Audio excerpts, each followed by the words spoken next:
आज का ये एपिसोड शुरू करने से पहले एक छोटी सी बात। क्या आप भी अपना पॉडकास्ट बनाने की सोच रहे हैं? तो एंकर ट्राई कीजिए। ये पॉडकास्ट बनाने का सबसे आसान तरीका है। नंबर 1, ये फ्री है। नंबर 2, इसमें कई सारे ऐसे टूल्स हैं जो आपको अपने फोन और कंप्यूटर पर रिकॉर्ड और एडिट करने की फैसिलिटी देते हैं।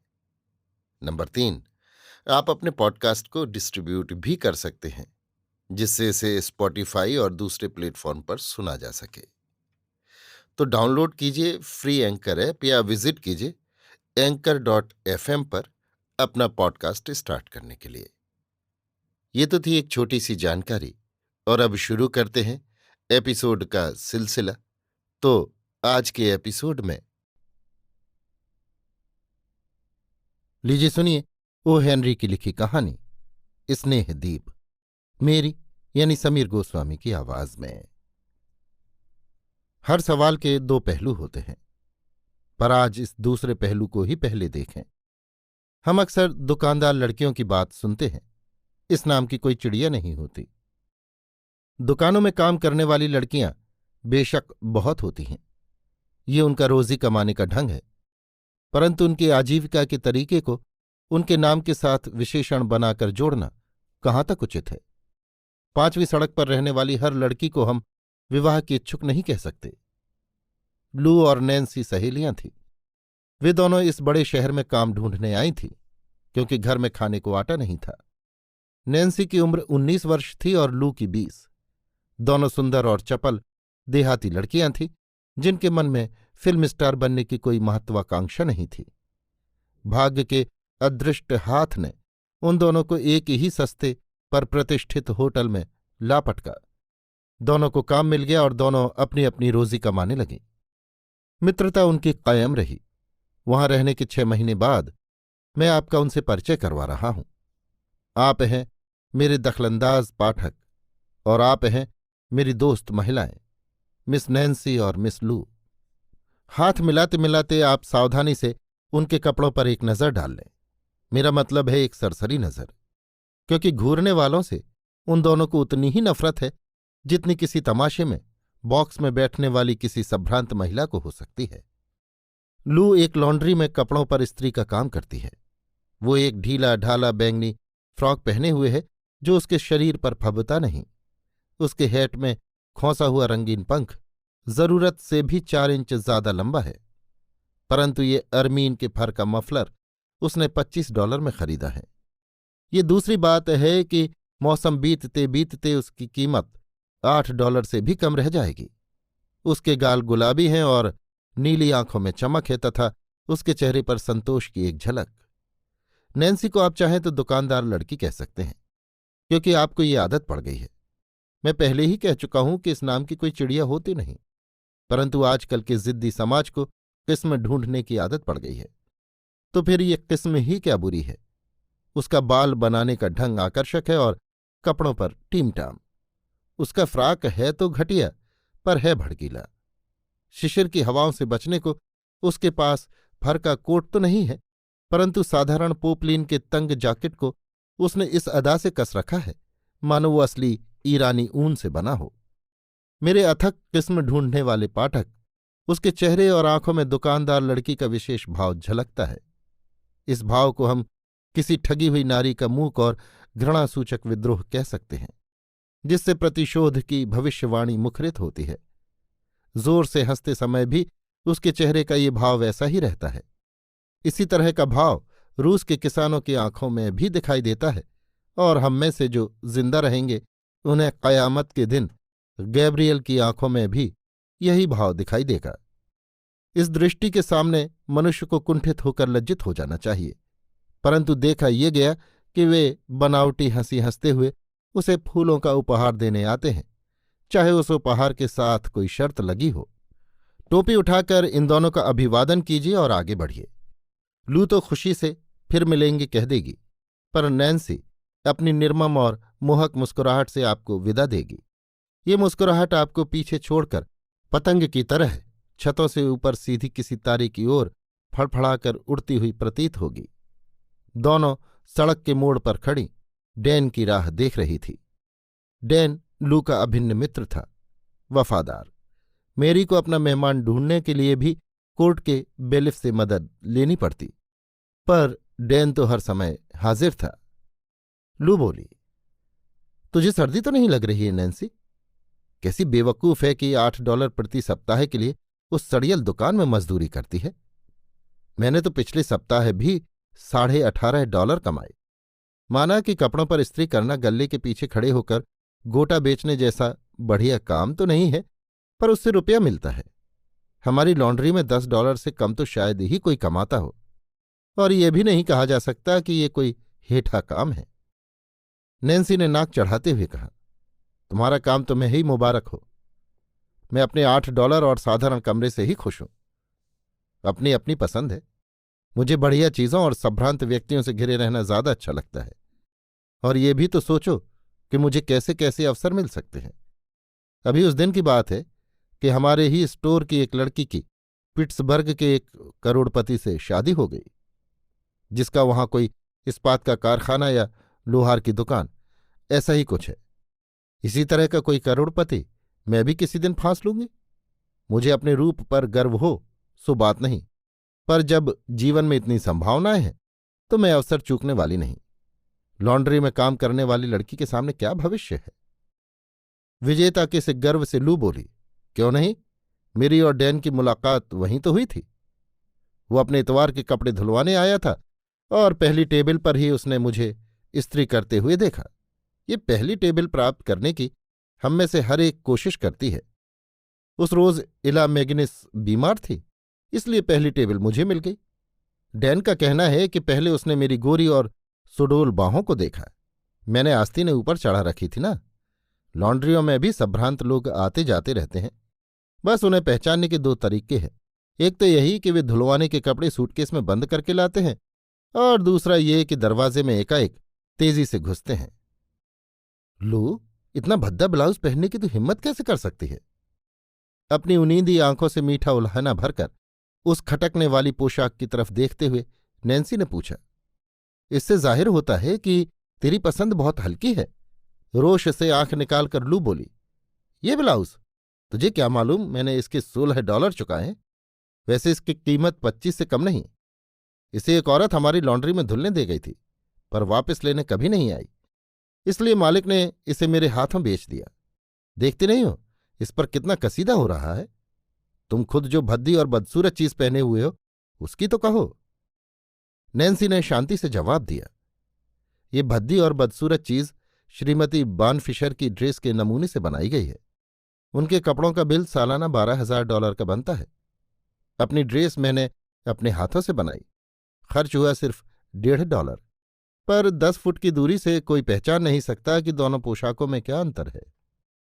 लू ने जवाब दिया, ठीक है, भूखे मरकर झूठा दिखावा करने का तुम्हें पूरा अख्तियार है, पर मेरे लिए तो मेरी नौकरी और मेरी अच्छी तनख्वाह भली। काम से छूटते ही मैं अपनी मनपसंद बढ़िया से बढ़िया चीज खरीद सकती हूं। परंतु इतने में ही डैन वहां आ पहुंचा। उस सड़क की तड़क भड़क से दूर गंभीर प्रकृति का युवक दिखाई देता था। वो रेडीमेड नेकटाई बांधे हुए था। वो कहीं बिजली का काम करता था और $30 प्रति सप्ताह कमाता था। लू की ओर उसने रोमियो किसी उदास नजर से देखा और सोचने लगा कि उसके ब्लाउज के कसीदे की जाल में फंस जाने पर किसी भी मक्खी को कितना आनंद हो सकता है। लू ने परिचय करवाया, आप हैं मेरे मित्र मिस्टर ओवंस, मेरी सहेली मिस डैनफोर्थ, हाथ में लाइए। हाथ आगे बढ़ाते हुए डैन बोला, आपसे मिलकर बड़ी खुशी हुई मिस डैनफोर्थ। लू तो अक्सर आपका जिक्र किया करती है। अपनी ठंडी उंगलियों से उसकी उंगलियों को छूते हुए नैन्सी ने उत्तर दिया, धन्यवाद, 2-1 बार उसने आपका जिक्र मुझसे भी किया है। लू खिलखिला पड़ी। उसने पूछा, नैन्सी, हाथ मिलाने का ये ढंग भी क्या तूने श्रीमती वान फिशर से सीखा? यदि मैंने सीखा भी तो तुम इसकी नकल में सुरक्षा महसूस कर सकती हो। नैन्सी ने कहा, ओह, मैं इसका इस्तेमाल नहीं कर सकती। ये मेरे लिए बहुत दिखावटी है। हीरे के छल्ले को बंद करने का इरादे जैसा ये बड़े लोगों का हाथ मिलाना है। खैर, मुझे जब कुछ मिल जाएगा तो मैं ये कोशिश करूंगी। नैन्सी ने बुद्धिमानी से कहा, जैसे ही तुम इसे समझ लोगी शायद तुम्हें वो मिल भी जाएगा। डैन ने अपनी तैयार हंसमुख मुस्कान के साथ कहा, अब इस तर्क को निपटाने के लिए मुझे एक प्रस्ताव बनाने दो। जैसा कि मैं आप दोनों को टिफनी तक ले जाकर वो सही काम नहीं कर सकता हूं, आप उस छोटे रंगमंच को क्या कहते हैं? मेरे पास टिकट है।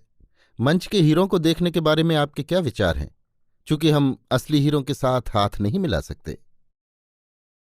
इसने इन बातों को यहीं विराम दे दिया।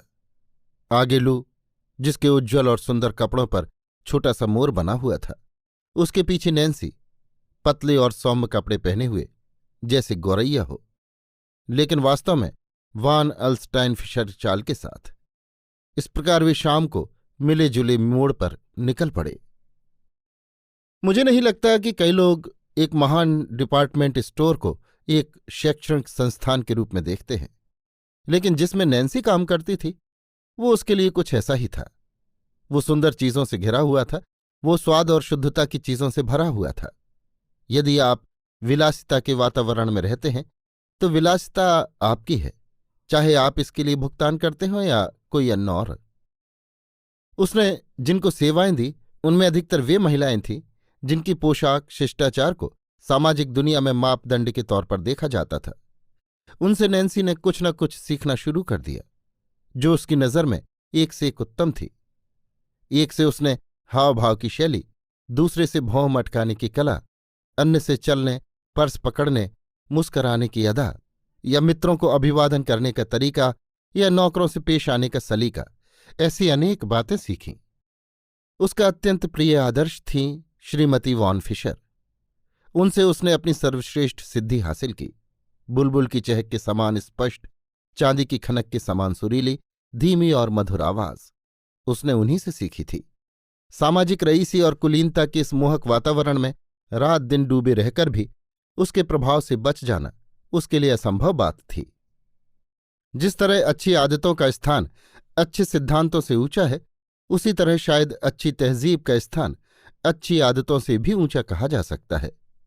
आपके माता पिता की शिक्षा आपके नैतिक सिद्धांतों को चाहे जागृत न रखे, परंतु खूंटी से चोटी बांधकर रामायण की चौपाइयों को आप रोज 40 बार दोहराएं तो शैतान खुद ब खुद दूर भाग जाएगा। नैन्सी भी जब श्रीमती वान फिशर की आवाज में बोलती तो ऐसा लगता मानो कुलीनता के बीज उसमें जन्म से ही मौजूद हैं। उस विशाल स्टोर में शिक्षा प्राप्त करने का एक और भी जरिया था।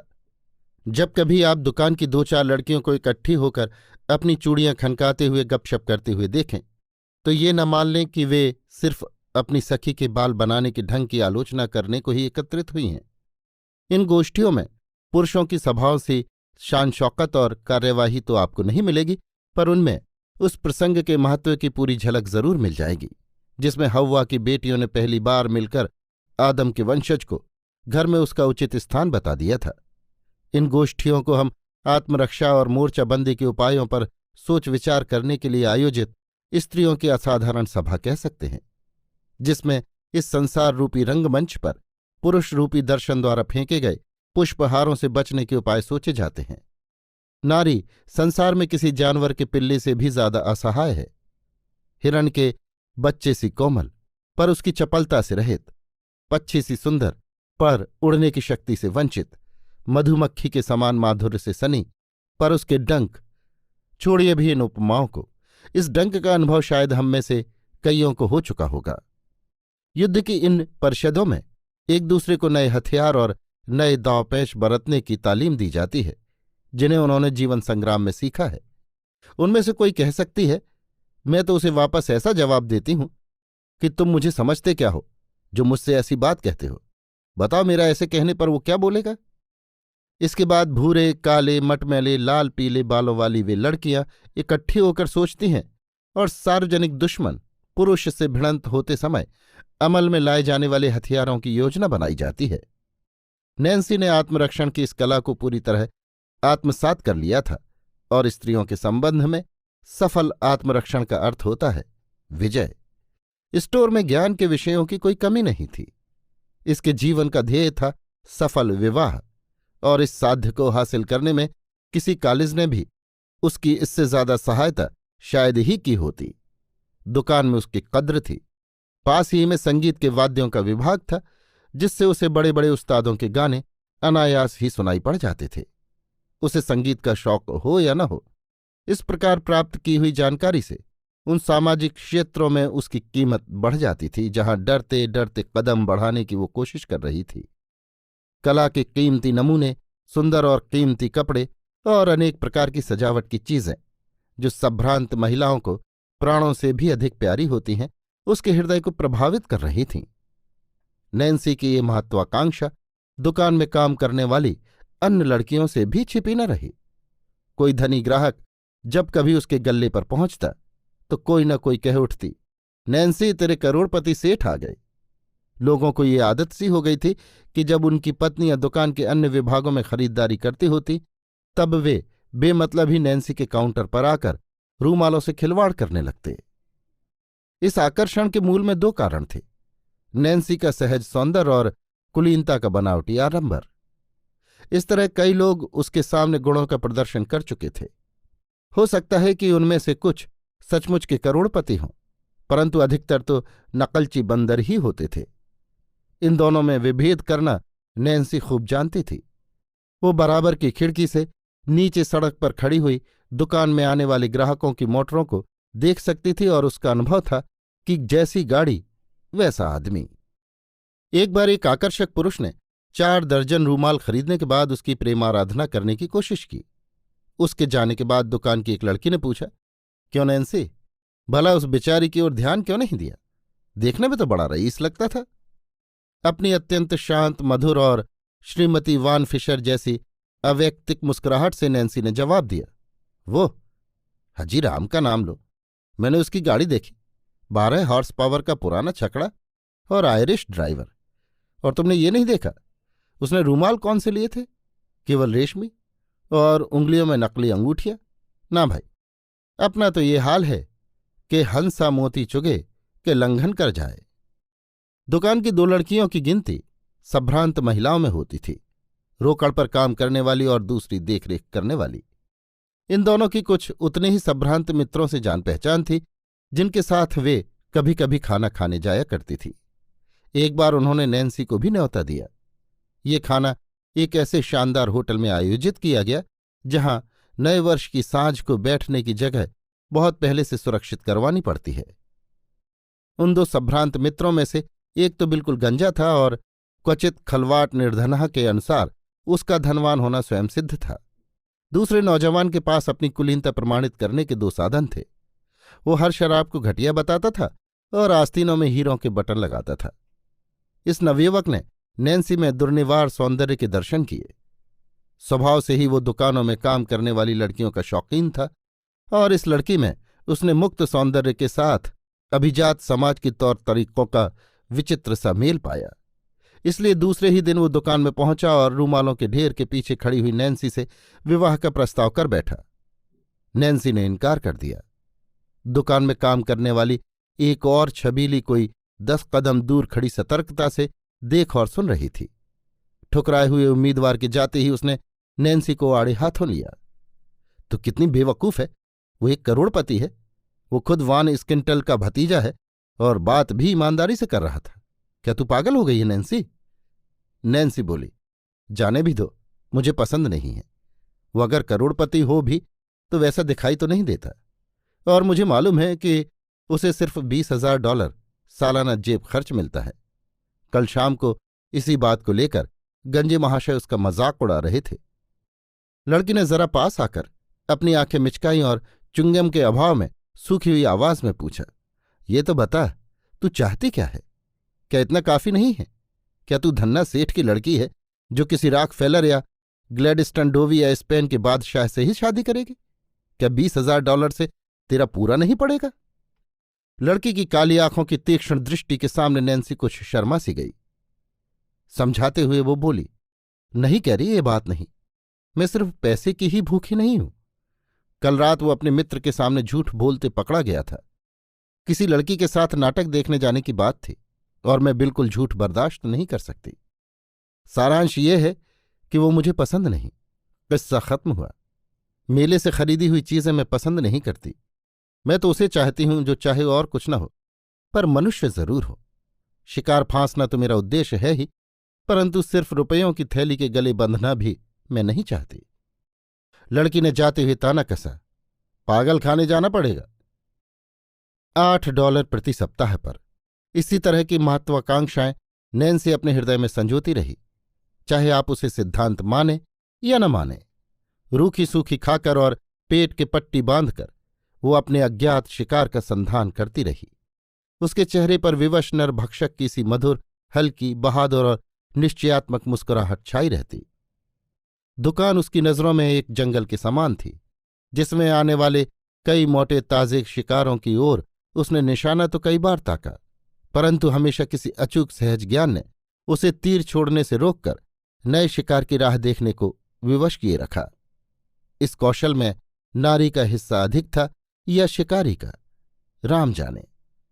उधर लॉन्ड्री में लू की तरक्की हो रही थी। $18.5 प्रति सप्ताह में से $6 तो कमरे के किराए और खाने में खर्च हो जाते थे। बची हुई रकम का अधिकांश कपड़ों की भेंट चढ़ जाता था। नैन्सी की तुलना में उसके सामने अपनी पसंद या रहन सहन को ऊंचा कर पाने की संभावना बहुत कम थी। धुएं से भरी उस लॉन्ड्री में काम, काम और काम के सिवाय कुछ नहीं था। शाम के भावी मनोरंजनों का ख्याल रह रहकर आ जाता था। तरह तरह के कीमती और भड़कीले कपड़े उसकी स्त्री के नीचे होकर गुजरते और हो सकता है कि बढ़िया कपड़ों की उसकी ललक स्त्री की गर्मी पाकर उसके दिमाग में पहुंच जाती थी। दिन भर का काम पूरा होते ही छाया के समान उसके सुख दुख का साथी डैन उसे बाहर खड़ा मिलता। कभी कभी वो परेशान नजरों से लू के कपड़ों के बढ़ते हुए दिखावटीपन और घटती हुई पसंद को विषाद से देखता, पर इससे उसकी वफादारी में कोई फर्क नहीं पड़ता। कपड़ों के कारण राहगीर लू को घूरते, सिर्फ यही उसे नापसंद था। लू अपने साथी के प्रति कुछ कम वफादार नहीं थी। उनकी आदत थी कि वे जब कभी घूमने जाते तो नैन्सी को भी साथ ले जाते। इसमें जो अलावा खर्च होता उसे बर्दाश्त करने को डैन तैयार था। मनोरंजन ढूंढने वाली स्त्रीमूर्ति के बीच काम का विभाजन इस प्रकार होता था। लू के हिस्से में चटक मटक, नैन्सी के हिस्से में बातचीत का लहजा और बोझ उठाने के लिए डैन। अपने साफ सुथरे पर रेडीमेड सूट पर रेडीमेड टाई लगाए और उतनी ही अचूक, खुशमिजाज और रेडीमेड हाजिर जवाबी के कारण डैन ने उन दोनों के बीच में कभी एक दूसरे से चौंकने या झगड़ने की नौबत नहीं आने दी। वो उन सज्जन लोगों में से था जिन्हें हम उनकी हाजिरी में तो भुला देते हैं, पर गैर हाजिरी में याद करते हैं। नैन्सी के बढ़ी चढ़े दिमाग में इन रेडीमेड चीजों का रेडीमेड आनंद कभी कभी बुरा प्रभाव छोड़ जाता था, लेकिन वो जवान थी और जवानी तो दर्जी की सुई है, जो मखमल में भी चलती है और गाढ़े में भी। लू ने एक बार अपनी सहेली से कहा, डैन की इच्छा है कि हम लोग तुरंत विवाह कर लें, लेकिन मैं ऐसा क्यों करूं? इस समय मैं आजाद हूं, अपना कमाया हुआ रुपया चाहूं जैसे खर्च कर सकती हूं, और शादी बाद वो मुझे काम करने देगा नहीं। लेकिन नैन्सी, एक बात तो बता, तू सड़ियल दुकान में पड़ी हुई अपने आप को अधनंगी और अधभूखी क्यों रख रही है? यदि तू चाहे तो मैं तुझे आज ही लॉन्ड्री में नौकरी दिलवा दूं। मुझे तो ऐसा लगता है कि अगर तू थोड़ा सा और कमा ले तो भी तुझे कम तंगी महसूस होगी। नैन्सी बोली, लो, दरअसल तो मुझे किसी बात की तंगी नहीं, और अगर हो भी तो आधे पेट रहकर भी मैं नहीं रहना पसंद करूंगी। मुझे उसकी आदत सी पड़ गई है, और ये तो तू जानती ही है कि मैं मौके की तलाश में हूं। गल्ले के पीछे खड़े खड़े जीवन बिता देना मेरा ध्येय नहीं है। रोज मैं कोई न कोई नई बात सीखती हूं, सेवक और नौकर के रूप में ही सही। कुलीन और धनवान लोगों से तो मेरा वास्ता पड़ता है, जिसकी मुझे तलाश है। ऐसा ही एक भी मौका मैं हाथ से नहीं जाने देती। लू ने उसे चढ़ाते हुए हंसकर पूछा, तो क्या तुझे तेरा करोड़पति मिल गया? नैन्सी ने उत्तर दिया, हाँ, मैं कईयों की जांच पड़ताल कर रही हूं, अभी तक किसी को चुना नहीं है। शाबाश, तो आप इस समय करोड़पतियों का चुनाव कर रही हैं।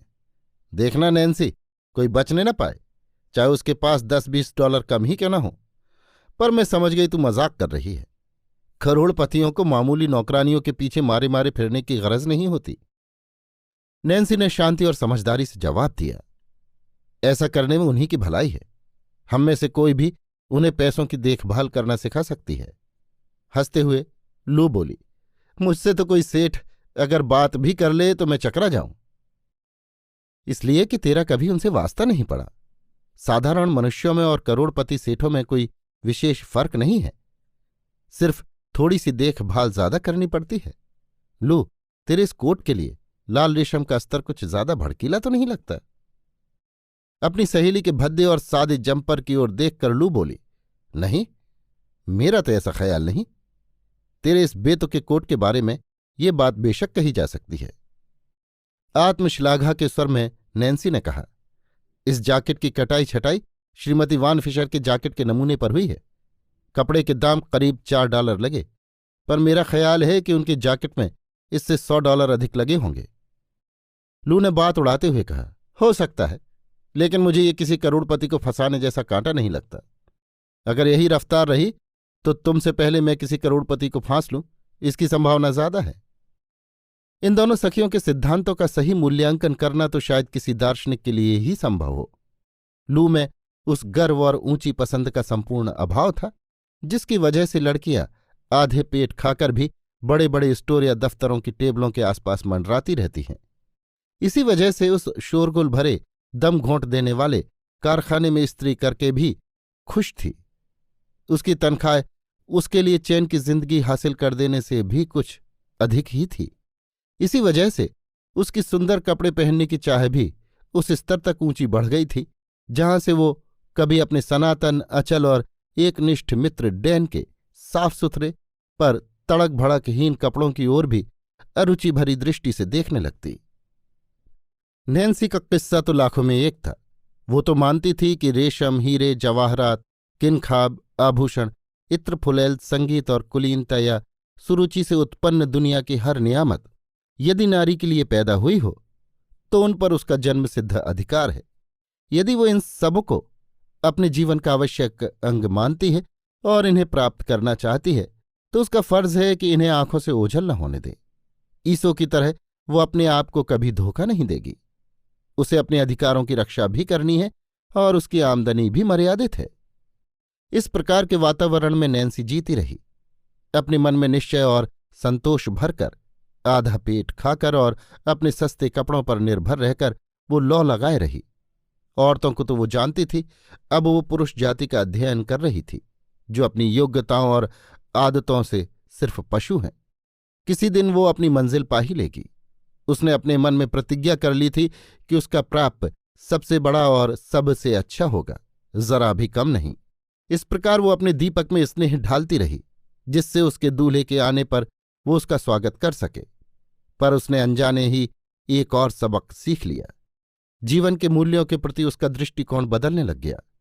कभी कभी डॉलर की आकृति उसकी नज़र में धुंधली पड़ने लगती और उसके स्थान पर सच्चाई, मान, दया आदि अक्षर उभर आते। उसकी दशा की तुलना हम उस शिकारी से कर सकते हैं जो घने जंगल में सांभर या बारहसिंगे का शिकार कर रहा है। वो एक हरा भरा आच्छादित गड्ढा देखता है जिसमें से किसी छोटे झरने की कलकल ध्वनि उसे आराम करने के लिए बुला रही है। ऐसे समय पर तो अर्जुन के तीर भी मंद पड़ जाते। नैन्सी भी कभी कभी आश्चर्य से सोचती कि उस पर जान देने वाले क्या वास्तव में अपने प्राणों का त्याग कर सकते थे।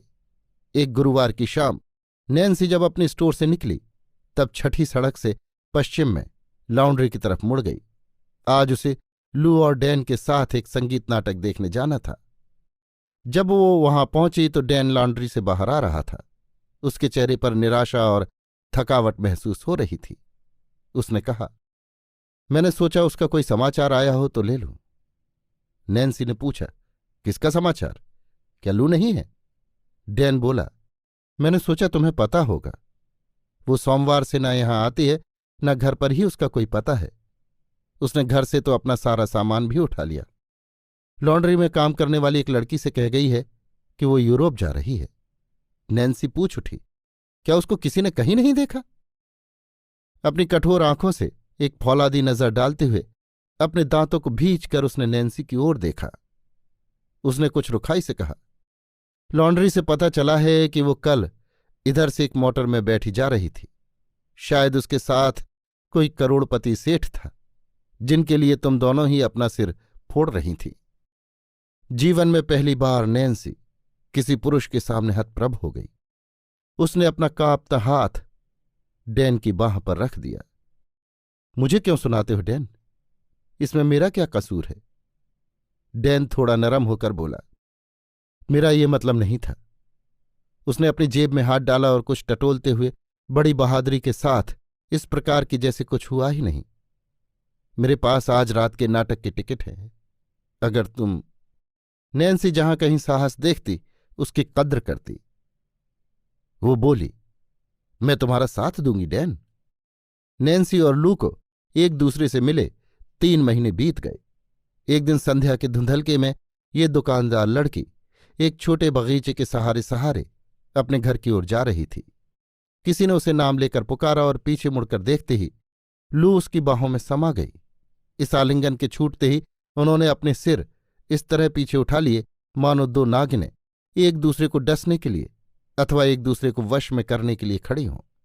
दोनों की लपलपाती जीभों पर हजारों प्रश्न एक साथ मुखरित हो उठे।